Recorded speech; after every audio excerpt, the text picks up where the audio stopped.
میرے دوستو، حیرت کی بات ہے، آج دنیا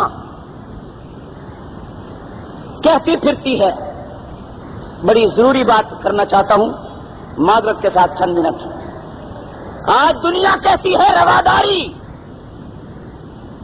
مذہبی ہم آہنگی، فرقہ واریت کا خاتمہ، ہم کہتے ہیں سب کچھ ہونا چاہیے، لیکن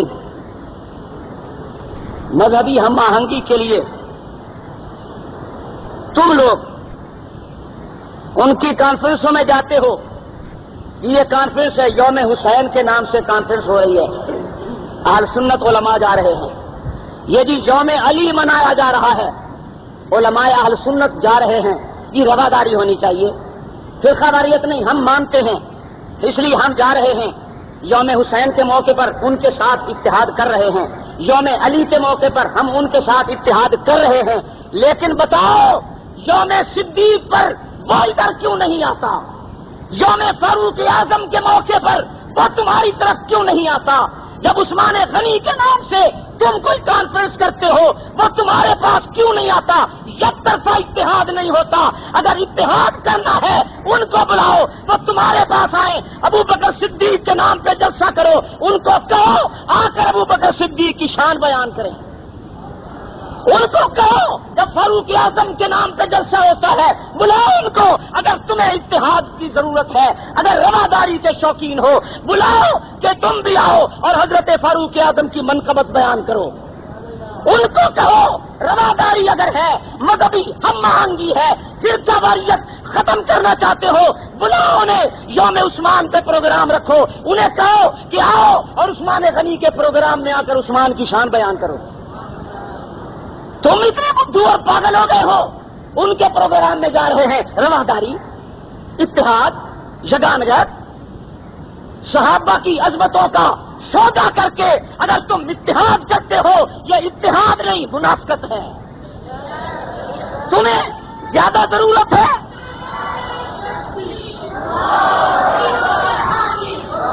تمہیں زیادہ ضرورت ہے رواداری کی، اور یکر سے رواداری۔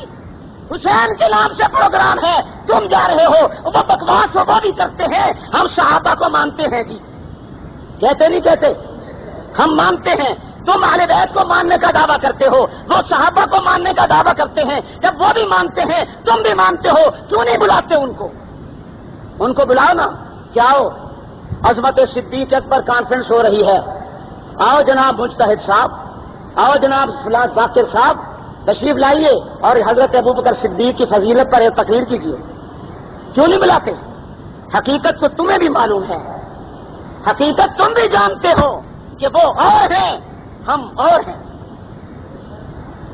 جب ہم کہتے ہیں نا کہ جی یہ 10 دن، یہ دیکھو جی ریڈیو، ٹی وی، اخبارات سب ایک طرف جلغار ہے، ٹی وی بھی امام باڑہ بنا ہوا ہے، ریڈیو بھی، اخبارات بھی، ایسے لگتا ہے پورا ملک انہی کا ہے، تو جواب ملتا ہے کہ ان کے 10 دن ہی تو ہیں، آپ کا تو سارا سال ہے، ان کے 10 دن ہیں۔ یہ ان اور آپ، یہ تفریق ہے نا تفریق؟ ان کے 10 دن ہیں، اگر وہ اور ہم ایک ہیں تو پھر ان کے اور تمہارے، ہمارا تمہارا یہ کیا ہے؟ ان کے 10 دن ہیں، تمہارا سارا سال ہے، تو اس کا مطلب یہ ہے کہ تمہارے میں اور ان میں فرق ہے، اور جانتا ہے ہر آدمی فرق ہے۔ اخبارات کو اٹھا کے دیکھو، نمازوں کے اوقات لکھے ہوئے ہیں، یہ جی اہل سنت کے لیے اوقات ہیں نمازوں کے، یہ جی فقہ جعفریہ کے اوقات ہیں، یہ اہل تشیع کے لیے ہیں، یہ اہل سنت کے لیے ہیں۔ کیوں ہے فرق؟ فرقہ واریت کا تانا ہمیں دیتے ہو، فرق تو تم نے کر رکھا ہے۔ ان کا ٹائم الگ ہے، ان کا وقت الگ ہے۔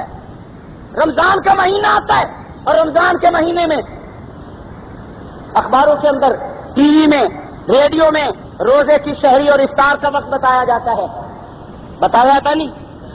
یہ جی اہل سنت کا وقت ہے، یہ اہل تشیع کا وقت ہے۔ یہ تفریق تم نے کی یا ہم نے کی؟ اکثریت کو ملحوظ رکھتے ہوئے ایک ہی وقت رکھو، ہم سمجھیں کہ تم مذہبی رواداری چاہتے ہو، تفریق تم پیدا کر رہے ہو، ہم کہتے ہیں کہ سب کو ایک ہونا چاہیے۔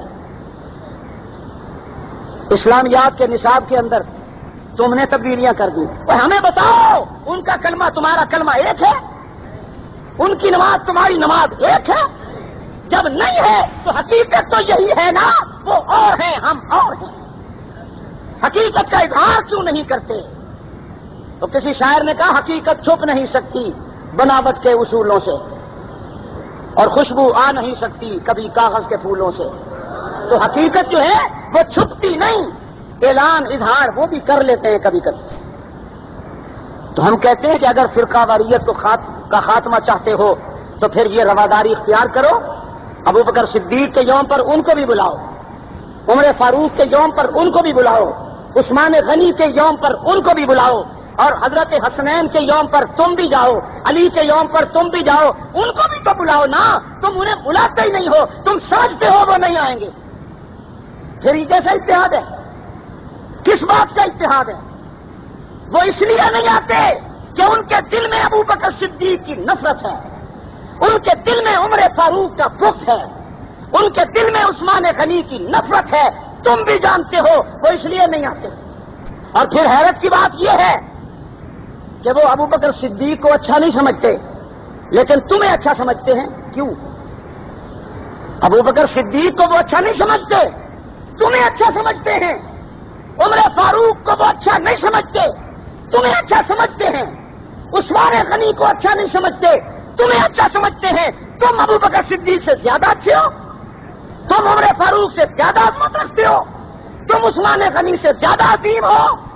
جب تم صحابہ کے پیروں کی خاک کے برابر نہیں ہو سکتے تو وہ تمہیں لائک کرتے ہیں، تم سے محبت کرتے ہیں، تم سے عقیدت کرتے ہیں، تمہیں سینے سے لگاتے ہیں. صحابہ کو نفرت کی نظر سے دیکھتے ہیں. تم کس بنیاد پہ اتحاد کرتے ہو؟ صحابہ کو گالیاں دلوا کر، صحابہ کی نفرت کی بنیاد پر تم ان سے اتحاد کرتے ہو. اور اگر اتحاد یقینی ہے ان سے منواؤ. اگر ہمیں اچھا سمجھتے ہو تو ہمارے صحابہ کو بھی اچھا سمجھو. اگر تمہیں ہم سے پیار ہے، ٹھہریے کھائیے، اگر تمہیں ہم سے پیار ہے، ہم سے محبت ہے تو ابو بکر سے کیوں نہیں؟ ہم سے محبت ہے عمر فاروق سے کیوں نہیں؟ ہم سے محبت ہے عثمان غنی سے کیوں نہیں؟ جب ان سے نہیں تو ہم سے بھی نہیں ہے. ہاں وہ اپنے مفادات کے لیے آپ سے پیار کرتے ہیں. جو صحابہ کا وفادار نہیں ہے تو تمہارا وفادار بن کیسے سکتا ہے؟ اور اگر تم سمجھتے ہو کہ تمہارا وفادار ہے تو اس کا مطلب یہ ہے کہ تم بھی صحابہ کے دشمن ہو. جو صحابہ کے دشمنوں سے پیار کرے، جو میرے دشمن کو گود میں بٹھائے گا، میں کہوں گا یہ میرا بھی دشمن ہے کہ نہیں؟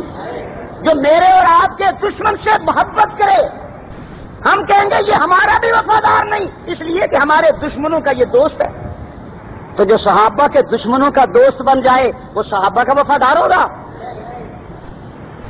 ہم کہتے ہیں اتحاد کی بات کرتے ہو تو پھر اتحاد دونوں طرف سے ہونا چاہیے، یک طرفہ نہیں، دو طرفہ. ان کو بھی منواؤ، وہ صحابہ کی عظمت کو تسلیم کریں. اور اگر نہیں کرتے تو اس اتحاد کا کوئی فائدہ نہیں. ٹھیک ہے یا نہیں؟ اللہ رب العزت ہم سب کو اصحاب رسول اور آل رسول سے محبت اور عقیدت کی توفیق عطا فرمائے.